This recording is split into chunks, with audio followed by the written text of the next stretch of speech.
What's up guys? This is Goro and welcome sa ating OKX DEX Wallet Tutorial Series at ito ang ating episode 1, which is our introduction to OKX Wallet. So alam mo ba na pag wala kang private key is hindi talaga sa'yo yung mismong crypto mo. That is why gusto kong ipakita sa inyo si OKX DEX Wallet. So OKX Wallet or OKX DEX Wallet ay isang non-custodial wallet, so meaning ikaw lang talaga yung may access dito sa mga funds mo or sa assets mo. Hindi tulad ng CEX Wallet or mga centralized exchange is hindi mo kailangan mag-rely or magtiwala sa mga third parties.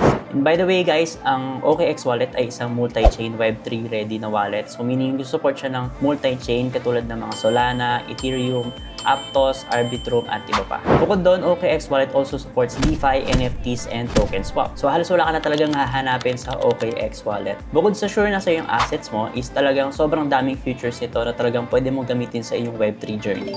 So kung gusto mo ng full control sa crypto assets mo or sa mga funds mo, i-download mo ng OKX wallet at simulan na ang decentralized journey mo ngayon. See you sa ating next episode.